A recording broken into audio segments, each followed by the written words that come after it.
Classification start किए थे, है ना। आप उसमें से 2 किंगडम क्लासिफिकेशन और 5 किंगडम क्लासिफिकेशन, है ना। तो एनसीईआरटी का जो चैप्टर स्टार्ट है, पहला पेज, दूसरा पेज, तीसरा पेज, उसको पढ़ लेना है एनसीईआरटी में जाके, है ना। एक देखो ग्राफ भी दिया हुआ है उसमें, है ना, पिछले क्लास में जो पढ़ाया था।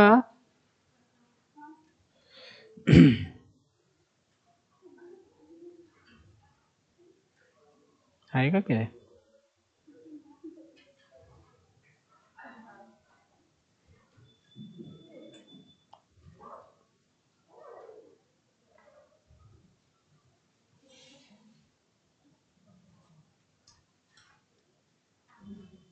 ये बायोलॉजिकल क्लासिफिकेशन, चलो स्टार्ट हो गया एक बार में। यहाँ पे देखो एक चार्ट दिया हुआ है ना। ये 5 किंगडम क्लासिफिकेशन है, ये अभी चल रहा है, तो इसको ध्यान में रखना है आपको, है ना। 5 किंगडम क्लासिफिकेशन है, जिसमें से देखो ये चीजें आपको दी हुई हैं। तो इस ग्राफ से क्वेश्चन आता है ना। जैसे देखो पहला जो दिया हुआ है सेल टाइप है। ये क्या है? Cell type. मोनेरा में कैसा होता है सेल टाइप? प्रोकैरियोट बताए थे, सारे प्रोकैरियोट को मोनेरा में रखा है। इस चार्ट को जरूर याद रखना है। उसके बाद सारा जो ऑर्गेनिज्म होता है, प्रोटिस्टा, फंगस, प्लांट और एनिमल, सभी क्या होते हैं? ये बहुत बड़ा माइंड वाला चीज है, इसको याद रखने वाला, है ना, कंसेप्ट वाला चीज है। Eukaryote, eukaryote, eukaryote and eukaryote. ठीक है, सेल टाइप एकदम याद रखना, मोनेरा में सभी प्रोकैरियोट को रखा गया। अब सेल वॉल में देखते हैं। सेल वॉल तो अभी हम लोग मोनेरा का पढ़ेंगे, सबका अलग अलग सेल वॉल पढ़ना है, ये पढ़ना ही है। इसमें देखो मोनेरा में सेलुलोज नहीं होता है ना। प्रोटिस्टा में कुछ में होता है, नहीं होता है। और फंगस में काइटिन होता है, प्लांट में सेलुलोज होता है, एनिमल में एब्सेंट, सेल वॉल नहीं होता। ठीक है, ये तो हम लोग मोनेरा पढ़ेंगे, प्रोटिस्टा, फंगस, प्लांट, एनिमल, तो वो सब आते जाएगा। सेल वॉल किसका किससे बना हुआ है, इसमें कोई दिक्कत नहीं है ना। Cell wall non cellulosic, protista में हो भी सकता है, नहीं भी हो सकता है। बाकी फंगस का याद रखोगे एनसीईआरटी में, सेलुलोज याद रखोगे, और एनिमल में नहीं होता है। न्यूक्लियर मेम्ब्रेन आपको बताया था कि प्रोकैरियोट में न्यूक्लियर मेम्ब्रेन एब्सेंट होता है। क्या होता है? एब्सेंट होता है, इसीलिए हम लोग जनरली बोल देते हैं न्यूक्लियस नहीं होता है। ध्यान देना इधर। उसके बाद देखो न्यूक्लियर मेम्ब्रेन, चूंकि ये सब यूकैरियोट हैं, सब में प्रेजेंट होगा ना। प्रोकैरियोट में नहीं होगा, बाकी सब में होगा, क्योंकि ये यूकैरियोट होते हैं। बॉडी ऑर्गेनाइजेशन कल पिछले क्लास में बताए थे कि बॉडी ऑर्गेनाइजेशन मतलब हुआ कॉम्प्लेक्सिटी ऑफ बॉडी। कॉम्प्लेक्सिटी और बॉडी की बात करें, मोनेरा कैसे होते हैं? सेलुलर। कैसे होते हैं? सेलुलर। ये भी कैसे होते हैं? तो मोनेरा और प्रोटिस्टा सेल के बने हो, सेलुलर होते हैं, मतलब एकोकोष्कीय होते हैं। कैसे होते हैं? एकोकोष्कीय होते हैं, इसीलिए इनको सेलुलर कहा जाता है। बाकी फंगस, प्लांट और एनिमल में टिश्यू होते हैं। क्या होते हैं? टिश्यू होते हैं। जबकि फंगस में कैसा टिश्यू होता है? लूज होता है, मतलब आप कह नहीं सकते हो कि वो टिश्यू सही से है। उसके अलावा इसमें भी टिश्यू, इसमें भी टिश्यू होता है। ये सब आगे आप लोग पढ़ोगे, organ system. Mode of nutrition, Monera autotrophic भी होता है, फोटोसिंथेसिस। तो इसको याद रखना, ये सब हम लोग पढ़ते जाएंगे, तब ये चार्ट आप लोग को याद हो जाएगा। समझ रहे हो? तो इस चार्ट को अभी हम लोग नहीं डाल रहे हैं, है ना, खाली आपको बता दिया, क्योंकि हम लोग जब सारा पढ़ जाएंगे तो यहाँ पे आपको बेस मिल जाएगा, यहाँ पर फिर पढ़ेंगे, है ना। तो आज जो है, आज स्टार्ट करते हैं मोनेरा। ये ना स्टार्ट करना, हाँ मोनेरा ना, बोलो छूट गया क्या कुछ?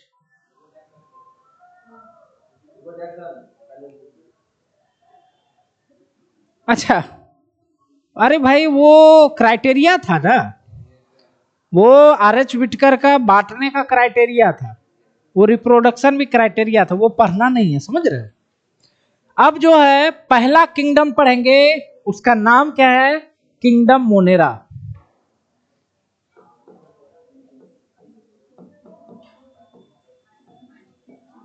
Kingdom Monera.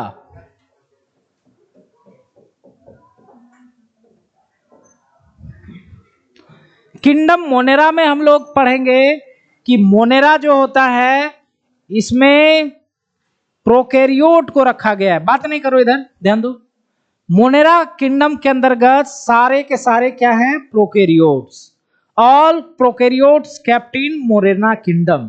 तो पहला हम लोग लिखेंगे लाइन, ऑल प्रोकैरियोट्स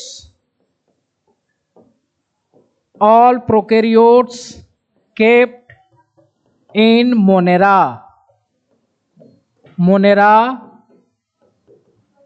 किंगडम, है ना। All prokaryotes kept in Monera. क्या हो गया भाई?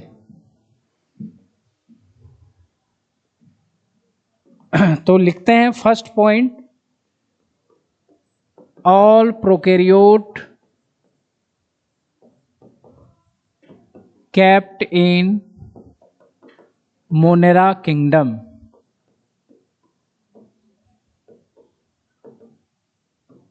Monera kingdom.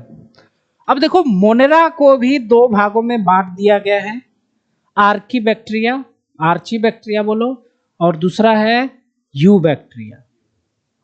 मोनेरा किंगडम को भी दो भागों में बांट दिया गया है ना। मोनेरा को भी दो भागों में बांट दिया गया है।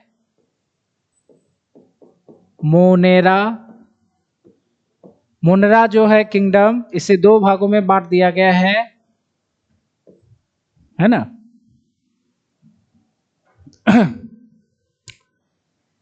एक है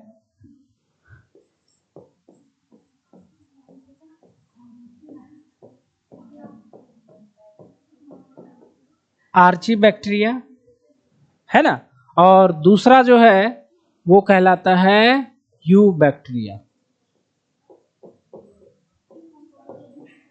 यूबैक्टीरिया, है ना। इसको हम यू कर सकते हैं, है ना, यूबैक्टीरिया।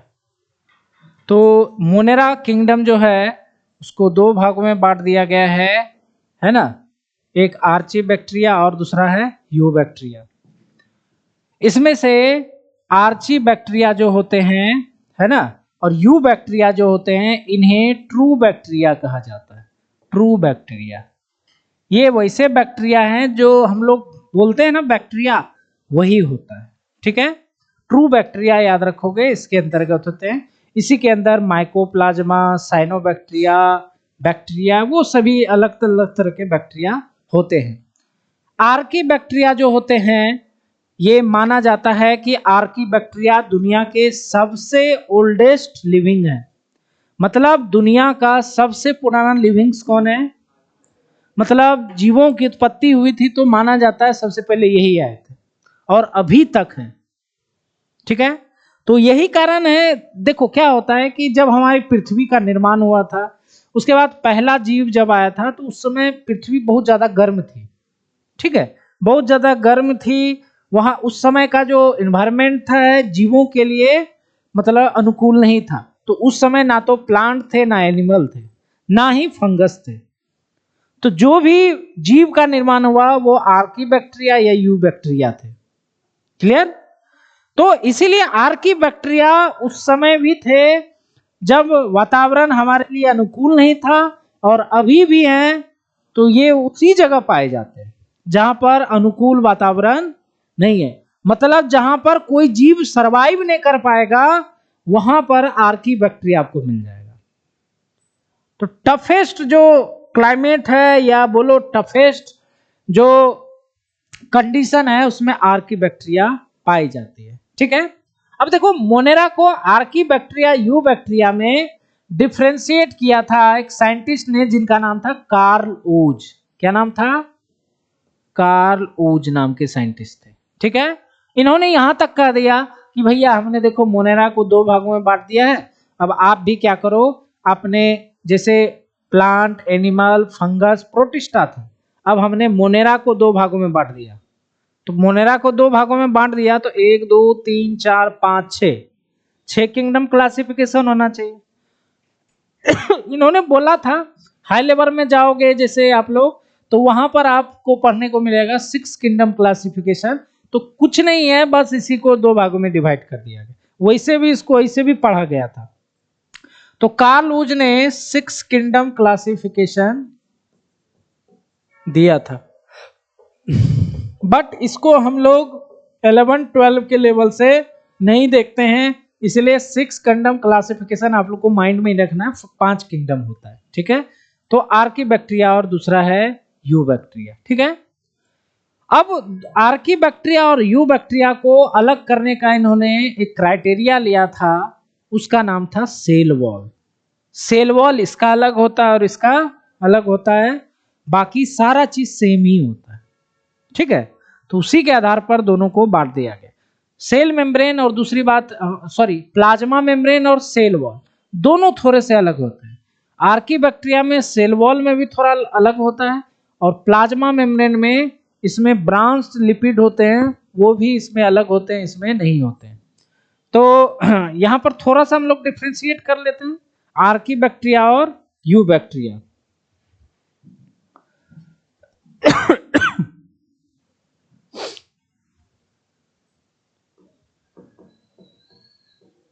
आर्कीबैक्टीरिया एंड यूबैक्टीरिया, है ना, डिफ्रेंशिएट बाय सेल वॉल, है ना, डिफरेंस बाय सेल वॉल। तो हम लोग क्या करते हैं, इसे डिफरेंस कर देते हैं। दोनों में क्या डिफरेंस था इधर लिखते हैं यूबैक्टीरिया और इधर लिखते हैं archaebacteria.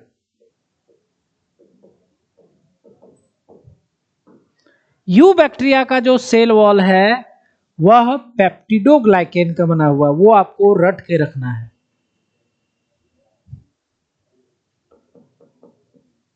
Cell wall is made by, क्या नाम था, पेप्टिडोग्लाइकेन, एकदम रट के रखना है। ये हमने बैक्टीरिया में भी पढ़ाया था आपको जब सेल पढ़ा रहे थे, पेप्टिडोग्लाइकेन, ठीक है। और आर्कीबैक्टीरिया में स्यूडो पेप्टिडोग्लाइकेन पाया जाता है, मतलब लगता है वैसा ही, बाहर से देखोगे स्ट्रक्चर सेम ही लगेगा बाहर से, बट अंदर में थोड़ा सा केमिकल में अंतर होता है ना, थोड़ा सा जैसे होता है ना झूठा। स्यूडो मतलब क्या आता है, झूठा। तो इसमें लिखते हैं पहले, उसके बाद देखते हैं। Cell wall is made by pseudo, वही बात है, पेप्टिडोग्लाइकेन। मतलब स्यूडो मतलब कुछ नहीं होता है, इसका मतलब होता है झूठा। क्या होता है, फॉल्स पेप्टिडोग्लाइकेन। क्या है देखो, देखते हो ना, बिस्लरी का पानी होता है, तो मार्केट में ट्रेन व्रेन में बहुत सारा बोतल देखो, बेसलरी, बासलरी, है ना, बिलसरी, बहुत तरह का उसका कॉपी कर करके बेचता है, बहुत सारा छोटा छोटा कंपनी बेचता है ना। मतलब कॉपी लगता है हमें बिस्लरी लिखा हुआ, ध्यान से पढ़ोगे तो बिलसरी, बेसलरी, बोसलरी, अजीब अजीब टाइप का नाम है। वही चीज यहां पर भी है, ये स्यूडोपेप्टिडोग्लाइकेन इसी का झूठा फॉर्म है। क्या है, देखो ये भाई तीर बन गया है, ध्यान रखना है, इसको पी है, ठीक है। अब हम लोग कर ही लेते हैं, उतना हो गया। तो पेप्टिडोग्लाइकेन इसमें यह 2 भागों से मिलकर बना होता है। पेप्टिडो मतलब होता है प्रोटीन, क्या होता है, और ग्लाइकेन मतलब होता है कार्बोहाइड्रेट, है ना। प्रोटीन होता है, एक्चुअली में ये एमिनो एसिड होता है, इसका छोटा फॉर्म होता है। कार्बोहाइड्रेट 2 चीजों से मिलकर बना होता है, एक होता है नाग और एक होता है नाम। ये जब हम लोग पढ़ेंगे बायोमोलिक्यूल्स तो उसमें आपको फुल फॉर्म आएगा। इसका मतलब होता है एन एसिटाइल ग्लूकोसामिन और इसका मतलब होता है एन एसिटाइल म्यूरेमिक एसिड। तो अभी हम फुल फॉर्म नहीं लिखेंगे क्योंकि आप लोग इसको रटने लगोगे। कार्बोहाइड्रेट पढ़ेंगे तो नाग और नाम ऐसे ही याद रखो, ये याद हो जाएगा, नाग नाम इजी है ना। तो इसका फुल फॉर्म में याद रखना इजी है, ठीक है। ये हो गया। कार्बोहाइड्रेट में यहां पर शुगर होता है, क्या होता है? शुगर। स्यूडो पेप्टिडोग्लाइकेन देखो झूठा क्यों होता है? ये भी पेप्टिडो और ग्लाइकेन से बना हुआ है। झूठा क्यों है? जैसे ये तो सेम चीज से बना है, प्रोटीन से, मतलब एमिनो एसिड से, और ग्लाइकेन जो बना हुआ है वो भी कार्बोहाइड्रेट से ही बना है, लेकिन मतलब शुगर। लेकिन यह जो कार्बोहाइड्रेट है नाग तो होता है लेकिन नाम नहीं होता है। नाम के जगह पे यहां पर नटुआ होता है। क्या होता है? नटुआ। नटुआ बोले तो इसका मतलब बोले तो N acetyl talosaminuronic acid. आपको रटने का जरूरत नहीं है, बस इस माध्यम से हम ये आपको बताना चाह रहे हैं कि बाबू भैया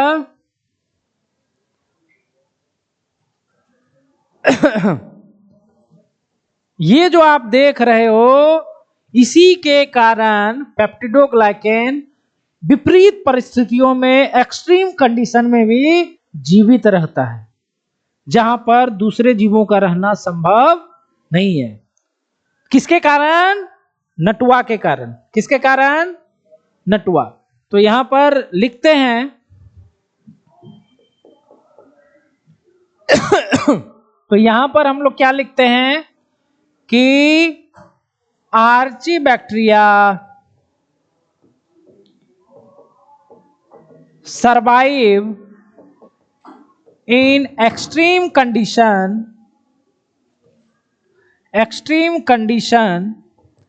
survive in extreme condition due to नटुआ है ना। नटुआ जो है इसके सेल वॉल में, उसके कारण, और प्लाज्मा मेम्ब्रेन में लिपिड जो होता है इनमें ब्रांच्ड होता है, जिसके कारण गर्मी, ठंडा, एसिड सब में ये सरवाइव कर जाता है ना। नटुआ एंड ब्रांच्ड लिपिड है ना। नटुआ and branch lipid in cell membrane. मेरा बात आप लोग बुझ रहे हो कि नहीं? बताओ भाई। आपसे कोई पूछेगा कि बताओ आर्की बैक्टीरिया एक्सट्रीम कंडीशन में कैसे रह पाते हैं, मतलब जहां पर कोई जीव नहीं रह सकते हैं, तो उसका कारण क्या है? उसका कारण क्या है? पहला नटुआ, सेल वॉल वाला पार्ट, और प्लाज्मा मेम्ब्रेन। ये देखो क्या कर दिया इसने। तो ये पी है, लिपिड है, याद रखोगे ये। और ब्रांच लिपिड ये कहां होता है? सेल मेम्ब्रेन में। ये होता है सेल मेम्ब्रेन में, ब्रांच लिपिड और नटुआ के कारण। तो अभी जस्ट हम लोग पढ़ने ही वाले हैं। समझ में आया सबको? तो इसको याद रखोगे, इसको कम से कम याद रखोगे, ये नहीं भी याद रहे तो। ये पूछा जाता है कि बैक्टीरिया या यू बैक्टीरिया में सेल वॉल किससे बना होता है? पेप्टिडोग्लाइकेन। किससे बना होता है? पेप्टिडोग्लाइकेन। और पेप्टिडोग्लाइकेन को तोड़ोगे तो पेप्टिडो मतलब होता है प्रोटीन, और ग्लाइकेन मतलब होता है कार्बोहाइड्रेट। में नाग नाम होता है और इसमें नाग और नटुआ होता है, बाकी प्रोटीन सेम ही होता है, ठीक है। तो ये हो गया हमारा डिफरेंस दोनों में, थोड़ा सा कैसे डिफरेंशिएट किया था। तो ये इन्होंने, कार्ल हुज ने भी क्या किया था, दोनों को कैसे बांटा था? On the basis of cell wall. किसके आधार पे? सेल वॉल के आधार पर दोनों को अलग किया गया। अब चलते हैं हम लोग आगे की ओर। पहला जो है वो है आर्की बैक्टीरिया।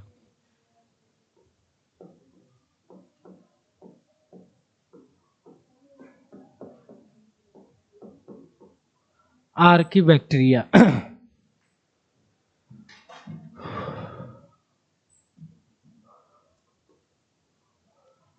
तो यहां पे आर्की बैक्टीरिया जो होता है, सबसे पहली बात इसके बारे में लिखेंगे कि आर्की बैक्टीरिया जो होते हैं यह oldest living on earth.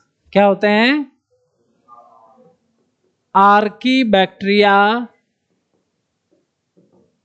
Are oldest living on earth. पृथ्वी पर सबसे पुराना जो जीव होता है आर्की बैक्टीरिया को ही माना जाता है।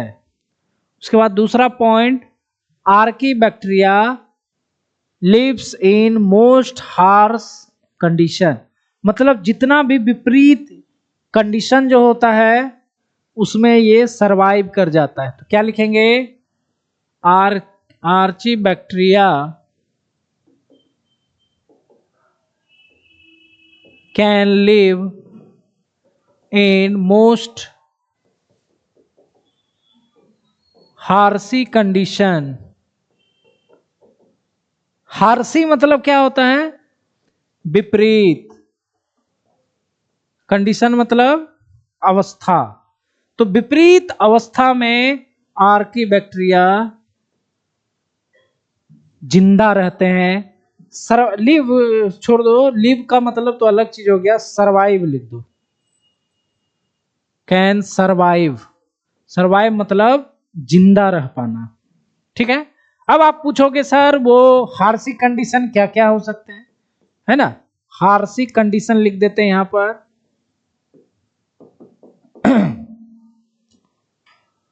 हार्शी कंडीशन में जैसे सॉल्टी एरिया में रहना।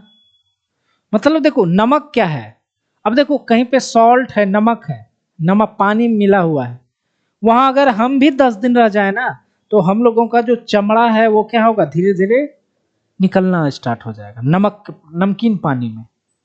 समझ रहे हो? नमकीन जल में पेड़ पौधा जल्दी नहीं उग पाता है। कुछ ही पौधे होते हैं जो नमकीन जल में होते हैं, बाकी पौधे क्या होंगे, मर जाएंगे। आप घर में प्रैक्टिकल करके इधर देखो, लिखो बाद में। आप घर में प्रैक्टिकल देखो, नमक मिला लो पानी में और जाकर के जो पौधा लगा है उसमें डाल दो, देखो मर जाएगा पौधा, है ना? एक्जोस्मोसिस होगा, पौधा वो सूख के मर जाएगा। तो उस एरिया में रहना कठिन होता है, सॉल्टी एरिया में रहना कठिन होता है।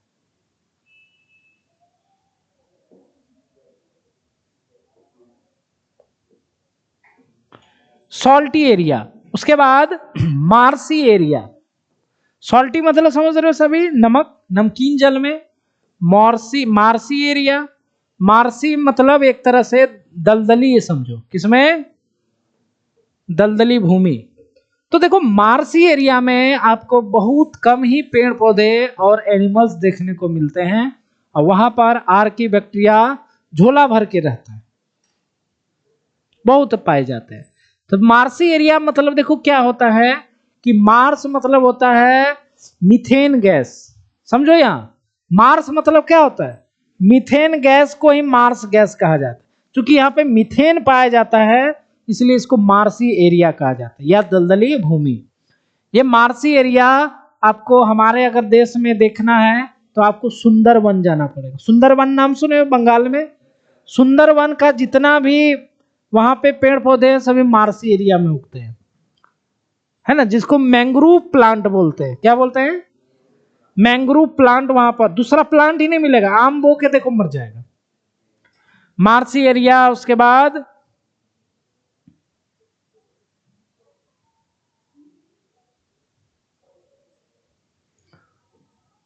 बाद हाई टेम्परेचर। भाई ये हाई टेम्परेचर में भी सरवाइव कर जाता है। हम लोग कितना टेम्परेचर को सह पाते हैं शरीर में? पानी वाला 50 डिग्री 60 डिग्री बहुत हो गया। सुसुम पानी कितना में होता है? 50-60 डिग्री में हो जाता है। सुसुम पानी तक हम लोग सरवाइव करेंगे। 70-80 कर दो, नहाने में कितना होता है? गर्मी में करते हैं ना हम लोग गर्म, ठंडी में। तो ये हाई टेम्परेचर 80 डिग्री में भी रह जाता है। उसके बाद लो पीएच।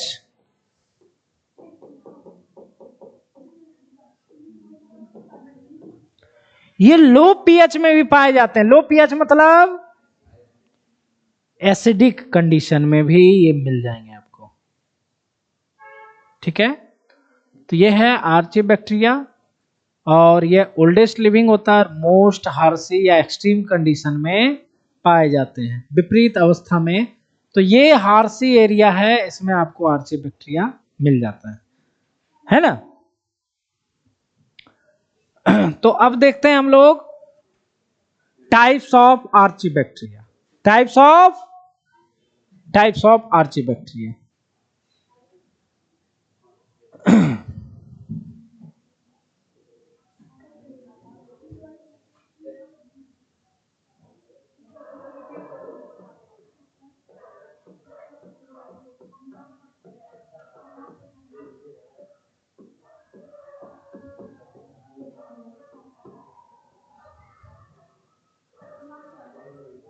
Types of archaebacteria. तो यहां पर हम लोग टाइप्स देखेंगे। तो आर्चीबैक्टीरिया 3 प्रकार के होते हैं।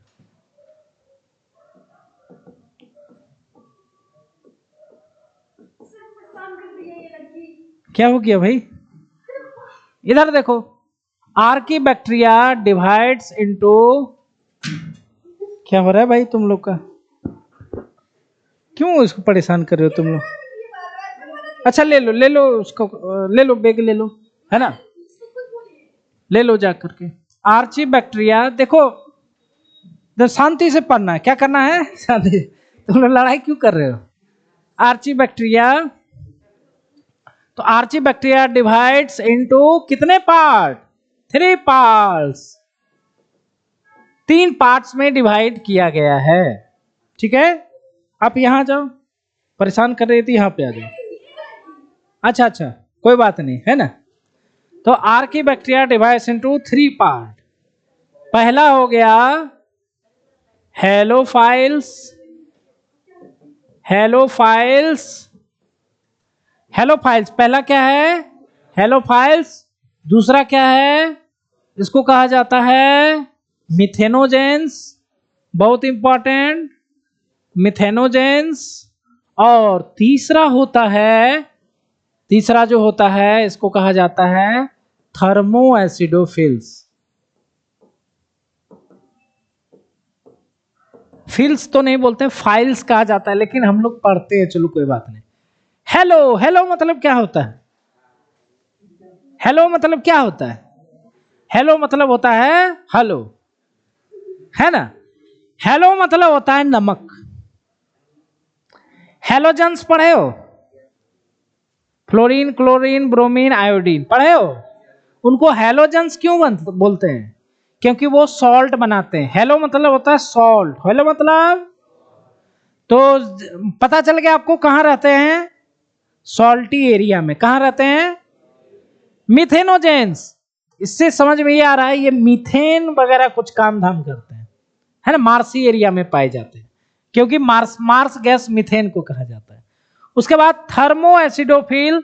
थर्मामीटर मतलब टेम्परेचर, हाई टेम्परेचर। एसिडो मतलब एसिडिक, मतलब ये हाई टेम्परेचर और एसिड दोनों में ये मिलते हैं, इसलिए नाम है इनका थर्मो एसिडोफिल। तो छोटे छोटे होते हैं, इनको ज्यादा विस्तृत नहीं करना है। हेलोफाइल्स, हेलोफाइल्स जो होते हैं ये क्या होते हैं? ये कहां पाए जाते हैं? These are found in salty area. Salty area में ये पाए जाते हैं। These are found in salty area. उसके बाद देखो, ये हेलोफाइल्स इतने मतलब चालाक होते हैं कि ये खाना पीना नहीं बनाते हैं, तो जिंदा कैसे रहते हैं? तो देखो ये क्या करते हैं, जो सन होता है ना, ये सन का जो एनर्जी आता है उसको डायरेक्ट या एटीपी में बदल लेते हैं। किस में बदल लेते हैं? मतलब हम लोग देखो खाना खाते हैं, खाना के बाद पचता है, पचने के बाद श्वसन होता है, श्वसन में एटीपी का निर्माण करते हैं। वही एटीपी ऊर्जा देता है हमारे शरीर में, और ये डायरेक्ट ऊर्जा ले रहे हैं। जैसे हम लोग भी डायरेक्ट ऊर्जा कैसे लेते हैं, ध्यान देना जरा।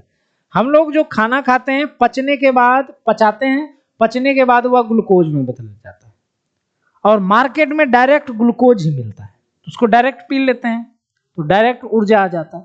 तो इनको तो मार्केट उर्केट का पता नहीं है ना जी। तो ये क्या करते हैं, सूर्य का जो एनर्जी होता है, एनर्जी है ना, उसको ये डायरेक्ट एटीपी में बदल लेते हैं और मगन से रहते हैं। हमारे जैसा ना सोचना ना बैठना कुछ भी नहीं है ना, कोई टेंशन नहीं है कमाने धमाने का, पढ़ने का कोई टेंशन नहीं, आराम से क्या कर रहा है, भोजन। भोजन क्या एनर्जी है प्राप्त हो रहा है, भोजन क्या डायरेक्ट एटीपी। तो इसका एग्जाम्पल क्या होगा भाई, इसका एग्जाम्पल होगा हेलो बैक्टीरिया। क्या होगा, hello bacteria, hello bacteria. Halophiles हो गया हमारा। हेलोफाइल्स के बाद छोटे छोटे हैं इसलिए इनको ज्यादा भाव नहीं दे रहे। दूसरा है मिथेनोजेंस।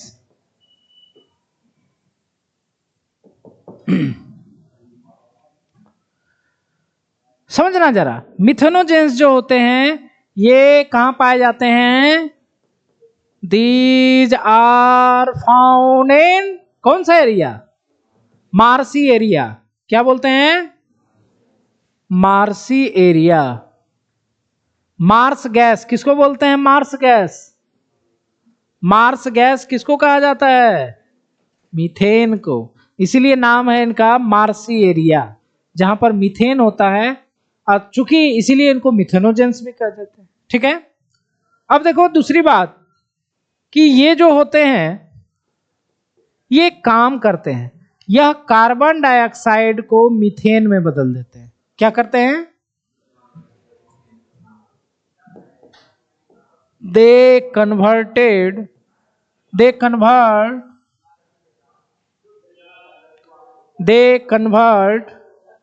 CO2 into methane. यही है ना मीथेन, मीथेन इसी को कहते हैं, है ना। CO2 into methane gas, so called, इसीलिए इनका नाम क्यों पड़ा, क्या पड़ा, मिथेनोजेंस। लेकिन एक बात आप लोग समझ रहे हो, ये CO2 को मीथेन में बदल रहे हैं और वहां पे खाली मीथेन हो रहा है, यही मीथेन बना रहे हैं, इसीलिए उस एरिया का नाम मार्सी एरिया है। वहां पे मीथेन कहां हुआ, यही बना रहे हैं। ठीक है। तो मिथेनोजेंस जो है यही मीथेन बनाते हैं और उस मीथेन गैस वहां पे पाया जाता है, इसलिए उस एरिया को क्या बोलते हैं, मिथेनोजेंस। लेकिन वहां पर दिक्कत यह है कि वहां पे ऑक्सीजन को ये खत्म कर देते हैं, ऑक्सीजन को क्या करते हैं, खत्म कर देते हैं है ना, इसलिए वहां पर प्लांट ग्रो नहीं करते हैं। उसके बाद दूसरी बात जो है, तीसरी बात, ये भी इंपॉर्टेंट ही है, ये इंपॉर्टेंट है। मिथेनोजेंस जो ध्यान देना, यह पेट में भी पाए जाते हैं। कहां पाए जाते हैं, किसके पेट में, जो भी हमारे गांव घर में एनिमल्स होते हैं, जुगाली करने वाले जानवर, जैसे गाय भैंस। गाय भैंस क्या करते हैं, जैसे दिन भर पूरा चर लेते हैं, मतलब वो घास को काटते हैं, डायरेक्ट पेट में भर लेते हैं। ठीक है, पचाते चबाते नहीं है।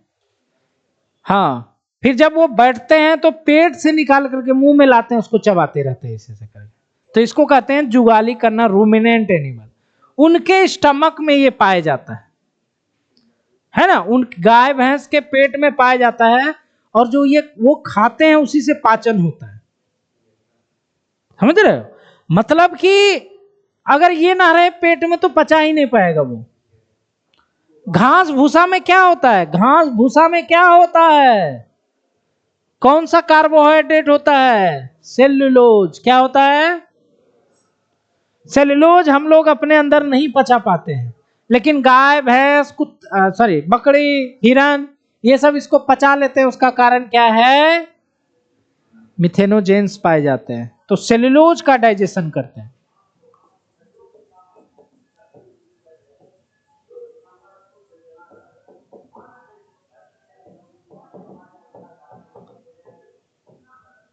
स्टमक ऑफ रूमिनेंट एनिमल,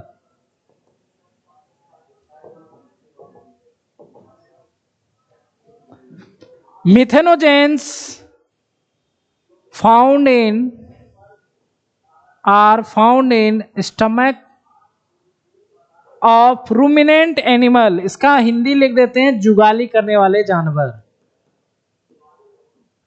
है ना। Ruminant animal which help in cellulose digestion.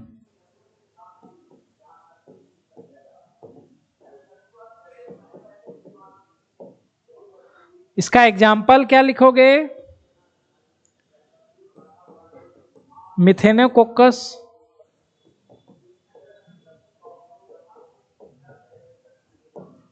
Example क्या होगा मिथेनोजेंस का? मिथेनोकोकस, ठीक है। तो हेलोफाइल्स उतना इंपॉर्टेंट नहीं है, लेकिन है ही क्या इसमें, कुछ नहीं है। मिथेनोजेंस ये वाला लाइन याद रखना, स्टमक में पाया जाता है। और दूसरी बात मिथेनोजेंस, है ना, छोड़ो मिथेनोजेंस। अब इसके बाद क्या है? Third, thermo acidophiles. Thermo acidophiles third है।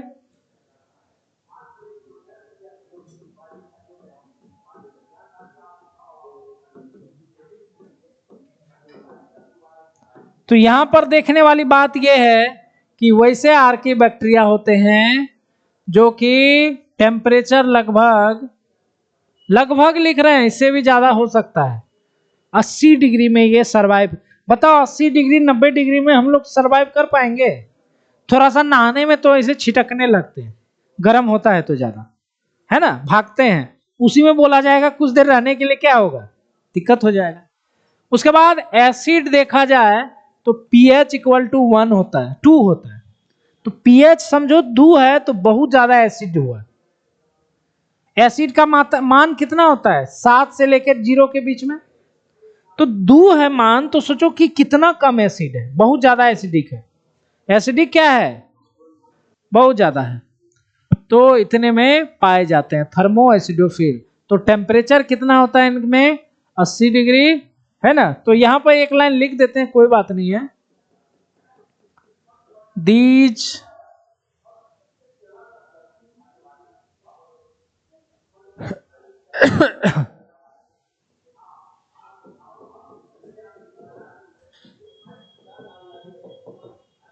high temperature and acidic medium, these are survive at high temperature and acidic medium pH equal to। इसका एग्जाम्पल बहुत इंपॉर्टेंट है, ये भले एग्जाम्पल नहीं है, इंपॉर्टेंट है। थर्मस एक्वेटिकस,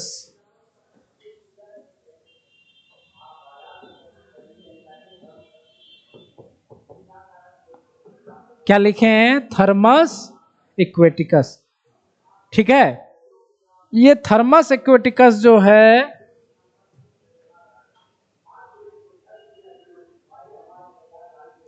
थर्मस एक्वेटिकस जो है अभी फिलहाल के जमाने में जेनेटिक इंजीनियरिंग में इसका यूज होता है। क्या, कहां यूज होता है? Use in genetic engineering.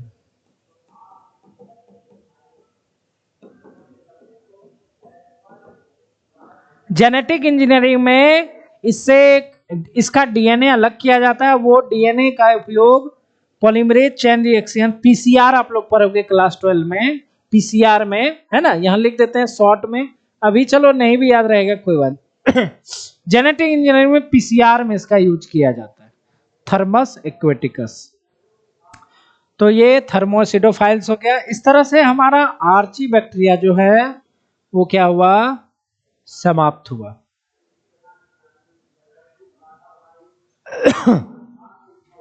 इसको थोड़ा देखो 2-3 मिनट, है ना।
मिथेनोजेंस वाला थोड़ा पढ़ो, है ना।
थर्मस एक्वेटिकस, इसको ध्यान में रखना है।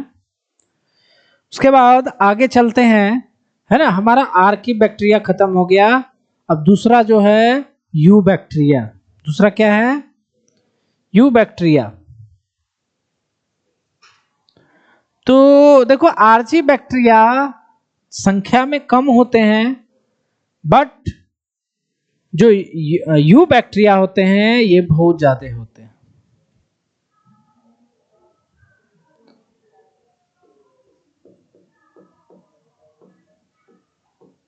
यू बैक्टीरिया, है ना।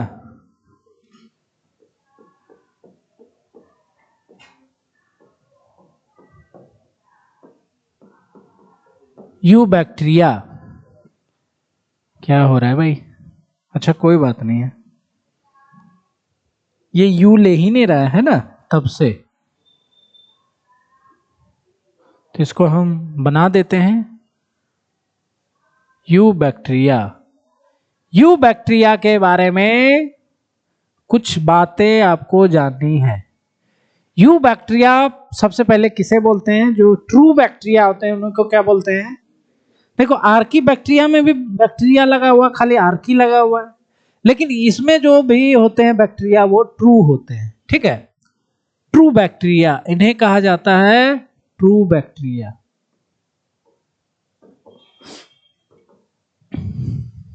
ठीक है। यू बैक्टीरिया इन्हें सोल मेंबर ऑफ मोनेरा भी कहा जाता है। सोल मतलब क्या होता है? आत्मा। मोनेरा का आत्मा कहा जाता है, मतलब सब जगह यू बैक्टीरिया ही होते हैं। मेन जो पार्ट हुए यही हुए। तो पहला पॉइंट लिखेंगे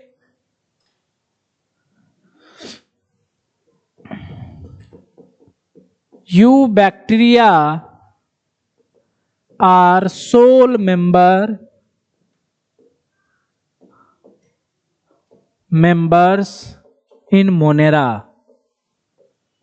है ना। सोल मतलब क्या होता है? आत्मा या विस्तार, सबसे ज्यादा पाए जाने वाला, है ना, मतलब वही समझो। दूसरी बात, यू बैक्टीरिया सबसे ज्यादा पाए जाने वाला जीव होता है। एक मुट्ठी बैक्टीरिया लोगे उसमें लाखों की संख्या में बैक्टीरिया होते हैं, एक मुट्ठी मिट्टी में। अब सोचिए पूरी पृथ्वी पर खंगाल लोगे तो बैक्टीरिया मतलब कितना होगा। हमको लगता है इस रूम में जितना बैक्टीरिया होगा अभी दिख नहीं रहा होगा। यूनिसेलुलर होता है बैक्टीरिया, एक ही सेल का होता है या फिर ग्रुप में पाया जाए। तो इस रूम में जितना बैक्टीरिया होगा उतना हम पृथ्वी पर आदमी भी नहीं होगा। तो आप समझ लीजिए बैक्टीरिया कितना होगा, क्योंकि एक कोशिकीय होते हैं, कम जगह में बहुत सारे अरबों खरबों की संख्या में पाए जाते हैं। तो इसलिए ये सबसे ज्यादा पाए जाने, मोस्ट एबंडेंट ऑर्गेनिज्म, है ना। इसको क्लासिफिकेशन जैसे हम लोग इकोलॉजी वगैरह पढ़ते हैं तो इसको नहीं रखा जाता है, क्योंकि इसको कैसे रख पाएंगे, इसके लिए कोई मतलब नहीं होता है। These are most abundant microorganism।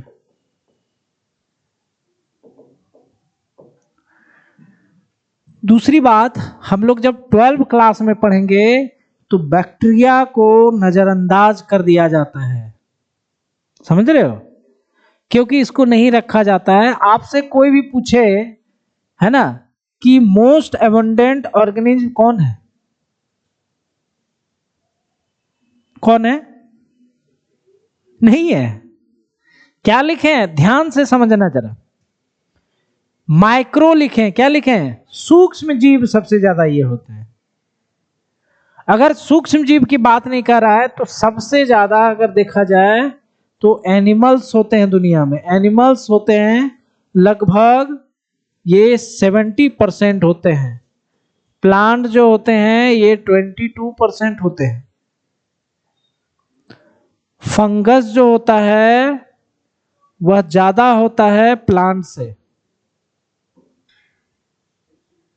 समझ रहे हो। प्लांट तो पूरा लिखना सही नहीं है, है ना। फंगस जो होता है एल्गी से ज्यादा होता है भाई, जानते हो एल्गी भी पानी में पाया जाता है ना, उससे ज्यादा होता है, बहुत ज्यादा होता है। तो इसको ध्यान में रखोगे, सबसे ज्यादा यही होता है। सॉरी, सबसे ज्यादा कौन हुआ? एनिमल सबसे ज्यादा हुआ कि नहीं? एनिमल। और अगर प्लांट वगैरह की बात करें तो फंगस ज्यादा हो जाता है एल्गी से, ये पूछा जाता है बहुत बार। तो माइक्रो ऑर्गेनिज्म में याद रखेंगे, इसमें नहीं याद रखेंगे। जितना भी हम लोग स्पेसीज वगैरह बोलते हैं 1.7 to 1.8 lakh species, million species है, तो उसमें बैक्टीरिया को काउंट नहीं किया जाता है, ठीक है। इसीलिए इसको अलग ही रखना होता है, नहीं तो पता चलेगा कि पूरे रूम में बता रहे हैं कि पूरे पृथ्वी से ज्यादा बैक्टीरिया होंगे, तो समझ लो पूरे पृथ्वी पे कितना होगा। इसलिए इसको काउंट नहीं करते, ना इसको बचाने के लिए कुछ कर सकते हैं, ना कुछ इसको जिलाने। ये अपने क्या है, सर्वे सर्वा है। इसके लिए हम लोग को सोचने की जरूरत, हम लोग चाहते हैं बैक्टीरिया ना आए हमारे शरीर में। उसके बाद मोस्ट अबंडेंट होता है। उसके बाद यू बैक्टीरिया में सबसे ज्यादा मेटाबॉलिज्म होता है, वैरायटी। मेटाबॉलिक उपापचय की जो वैरायटी होती है सबसे ज्यादा होती है। मतलब ये सभी तरह के पोषण कर सकते हैं, स्वपोषण, पर पोषण, मित्रजीवी पोषण, है ना। उसके बाद रसायन पोषण, सारा तरह का ये पोषण कर सकते हैं, खुद भोजन भी बना सकते हैं। तो सब तरह का पोषण होता है। हम लोग एक ही तरह के होते हैं, होलोजोइक। फंगस क्या होता है, 2-3 तरह का पोषण करता है, लेकिन बैक्टीरिया में सबसे ज्यादा। तो लिखेंगे इन यू बैक्टीरिया, ये आया हुआ है, ये लैंग्वेज में पूछा जाता है। इन यू बैक्टीरिया, इसे लिखो, इन हटा देते हैं। You bacteria have most extensive metabolic, most extensive metabolic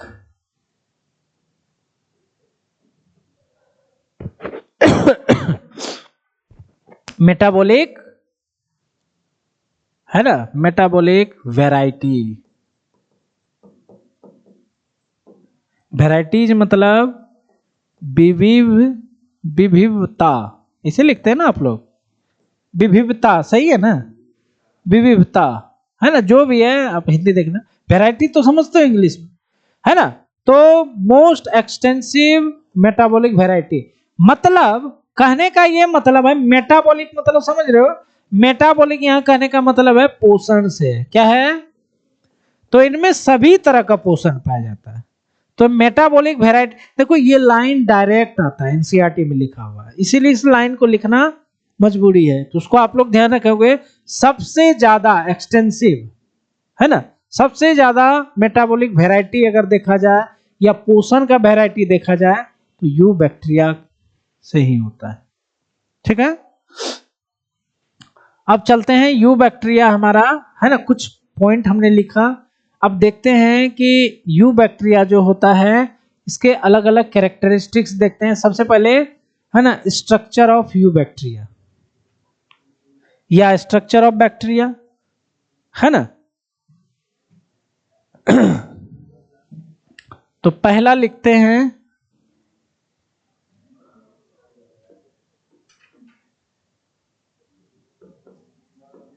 structure of bacteria. Bacteria लिख दे या यू बैक्टीरिया, सेम ही चीज है। क्लियर, ये हम लोग क्या कर चुके हैं, पढ़ चुके हैं, सेल चैप्टर में पढ़ चुके हैं, खत्म। पढ़े हुए थे वहां पर बैक्टीरिया का सेल वॉल, बैक्टीरिया का प्लाज्मा मेम्ब्रेन, फ्लैजिला वगैरह पढ़े हुए थे। तो सेल वाले चैप्टर में हम लोग पढ़ चुके हैं इस कहानी को, वहीं पर है, यहां पर नहीं है। ये पढ़ना भी यहां पर नहीं है, वहीं पर पढ़ना है, समझ रहे हो। लेकिन चूंकि आ गया बैक्टीरिया पढ़ रहे हैं तो उसका सारा चीज खंगाल लेंगे। ये खत्म हो गया। अब दूसरा चलते हैं, स्ट्रक्चर या टाइप्स ऑफ बैक्टीरिया। ठीक है,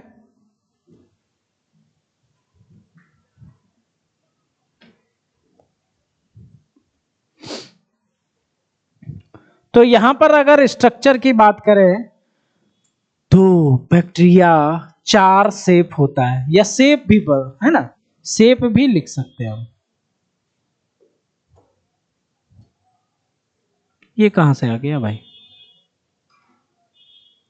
स्ट्रक्चर कहां से आ गया।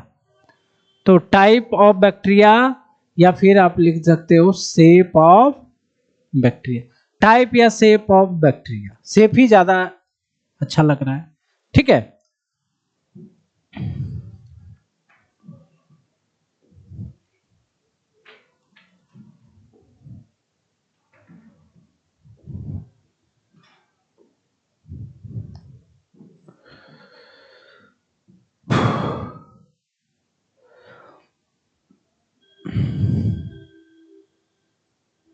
तो 4 प्रकार का बैक्टीरिया में सेप पाया जाता है।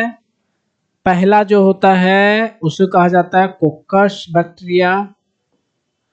दूसरा जो होता है उसे कहा जाता है बैसिलस बैक्टीरिया, बैसिलस। तीसरा जो होता है उसे कहा जाता है स्पाइरिला बैक्टीरिया। और चौथा जो होता है उसे कहा जाता है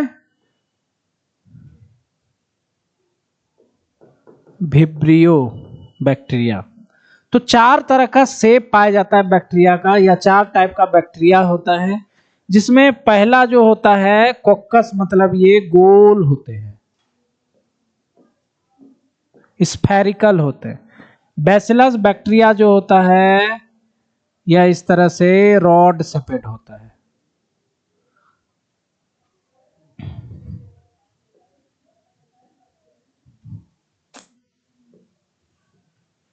ना।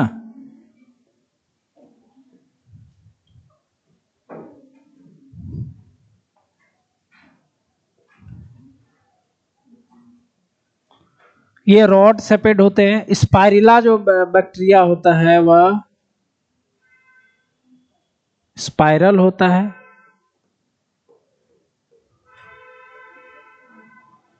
उसके बाद विब्रियो जो बैक्टीरिया होता है ये कोमा जैसा होता है।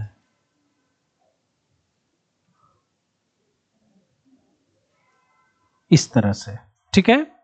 तो कोकस बैक्टीरिया होते हैं कैसे, कैसा शेप होता है इनका, स्फेरिकल। कैसे होते हैं, स्फेरिकल होते हैं, गोलाकार होते हैं, ठीक है, बॉल के जैसा।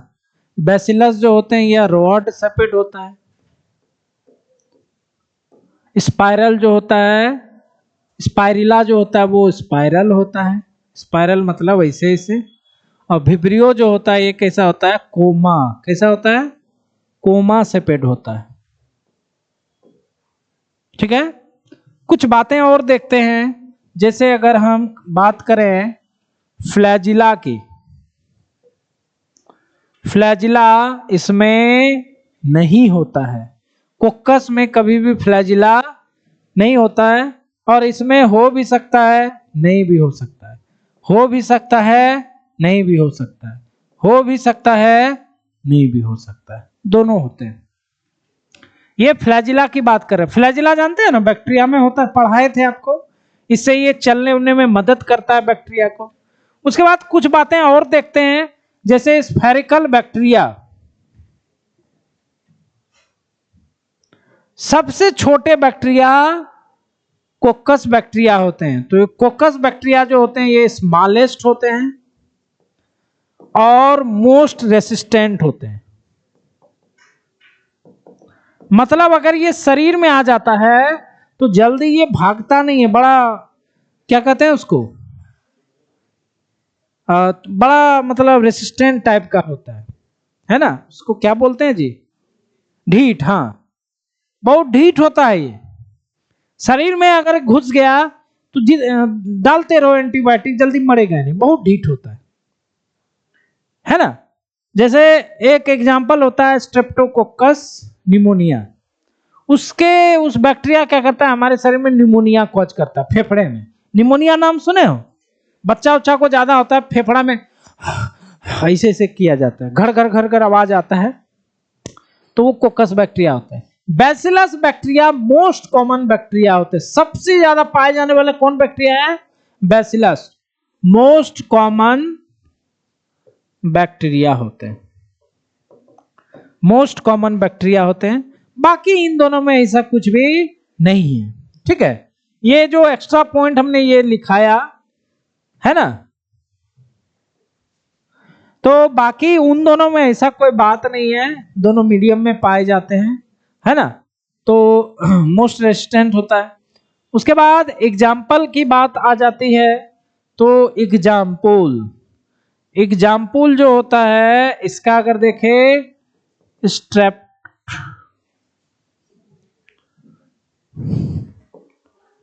स्ट्रेप्टोकोकस है ना, निमोनिया, इसका एक एग्जाम्पल देख लेते हैं, इसका दो एग्जाम्पल है। ई कोलाई नाम सुने हो? पानी को गंदा करने का ठेका यही लिया हुआ है, ई कोलाई। पानी गंदा हो गया मतलब वहां कौन है, उसको अगर पानी पियोगे ई कोलाई हमारे आंतों में जाता है, हमारे शरीर में रोग उत्पन्न कर सकता है।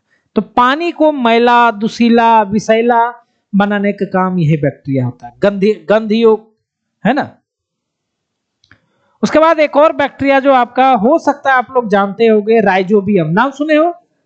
राइजोबियम कहाँ होता है? मिट्टी में। कहाँ होता है? ये मिट्टी में पाए जाने वाला होता है, और यह हाँ हवा में उपस्थित नाइट्रोजन को मिट्टी में फिक्स करता है, बदलता है।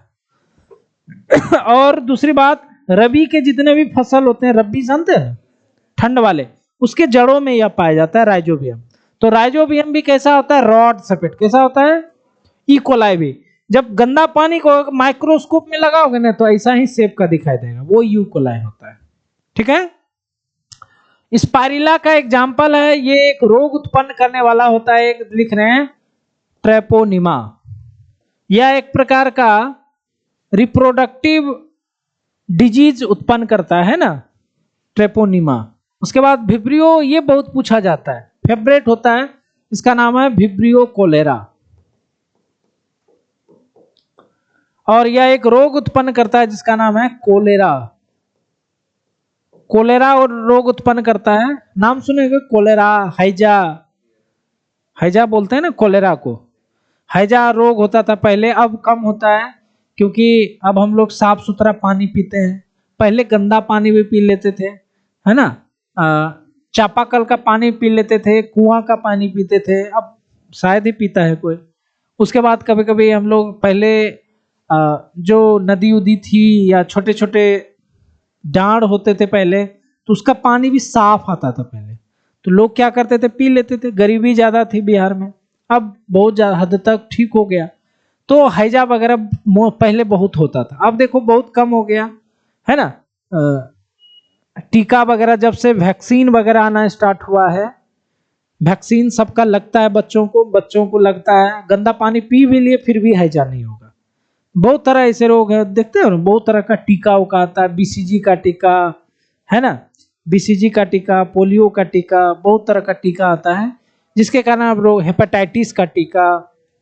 तो बच्चों को अलग अलग उम्र में अलग अलग दिया जाता है। तो यह शेप ऑफ बैक्टीरिया है। ये क्या है? Shape of bacteria. शेप के बाद हम लोग चलते हैं न्यूट्रिशन।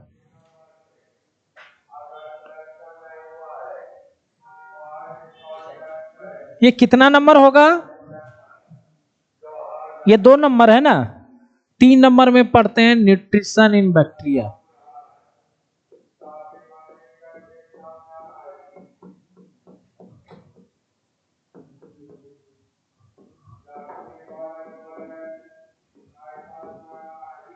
न्यूट्रिशन इन बैक्टीरिया, सही लिख दिया इसने। तो बैक्टीरिया में न्यूट्रिशन देखते हैं। तो बैक्टीरिया में 2 तरह के न्यूट्रिशन पाए जाते हैं, है ना, ऑटोट्रॉफ और heterotroph.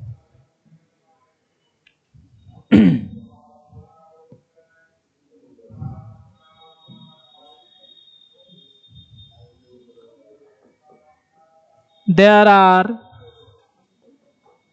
2 types of nutrition present in bacteria।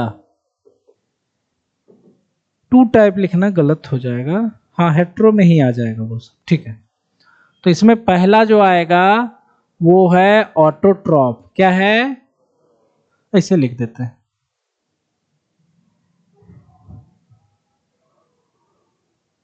पहला आ जाएगा ऑटोट्रॉफिक, ठीक है, और दूसरा आ जाएगा हेट्रोट्रॉफिक, ठीक है।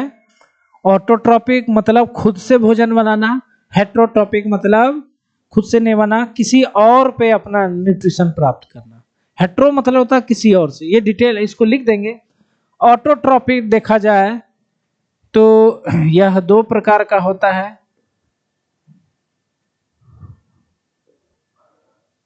ऑटोट्रॉपिक अगर देखा जाए तो यह दो प्रकार का होता है। पहला जो होता है वह होता है फोटो ऑटोट्रॉपिक,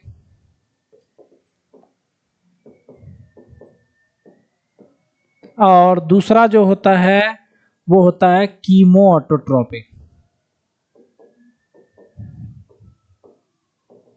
कीमो ऑटोट्रॉपिक, ठीक है। हेट्रोट्रॉप्स भी कई प्रकार के हो सकते हैं, जैसे पैरासाइटिक, है ना। उसके बाद सेप्रोट्रॉपिक, है ना। तो पैरासाइटिक, सेप्रोट्रॉपिक, है ना।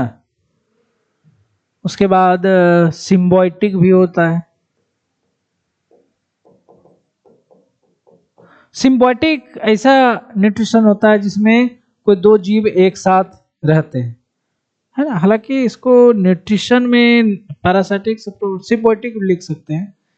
तो यहाँ पर सिम्बायोटिक मतलब यहाँ मतलब ये है कि दूसरे जीवों पर, इसमें है देखो पैरासाइटिक मतलब दूसरे जीव पर, सेप्रोट्रॉपिक मतलब होता है सड़े गले से अपना उत्पन्न, मतलब खुद से भोजन ना बनाना, किसी अन्य चीज पे डिपेंड होना, चाहे वह जीव हो सकता है चाहे सड़ा गला चीज हो सकता है ना। तो ये तरह का न्यूट्रिशन पाया जाता है।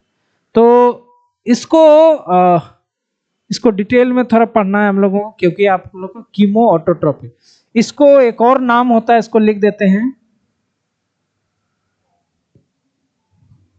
इसका एक और नाम होता है कीमो ऑटोट्रॉपिक का, कीमो सिंथेटिक बैक्टीरिया।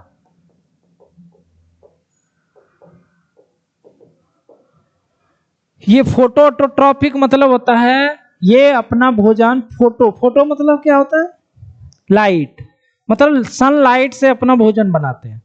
और कीमो ऑटोट्रॉपिक मतलब ये केमिकल से अपना भोजन प्राप्त करते हैं। ये हो गया, मतलब प्राप्त किसी और से कर रहे हैं लेकिन बना तो खुद रहे हैं ना। लेकिन ये जो होते हैं खुद बनाते नहीं है। यहाँ पे देखो दूसरे जीव पे रहेंगे, ये मरे हुए जीव पे रहेंगे। सिम्बायोटिक अलग चीज होता है, रिलेशन, इसमें ये दूसरे जीव के साथ मिल के रहते हैं। इसको भी फायदा होता है और इसको भी फायदा होता है ना। यहां पर जैसे पैरासाइट में दूसरे जीव पे रहता है तो एक को फायदा होता है और दूसरे को नुकसान होता है। लेकिन सिम्बायोटिक ऐसा रिलेशन है, इसमें दोनों को प्लस प्लस मिलते हैं। सिम्बायोटिक ऐसा रिलेशन, इसीलिए उसको अलग से लिखा गया।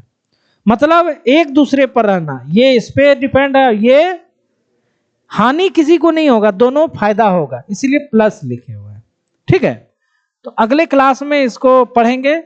कल डीपीपी मिलेगा और आप लोग थोड़ा जल्दी आना, 4-5 तक आ जाना। कल हो सके तो 4 बजे ही आ जाना एक्यूरेट, है ना।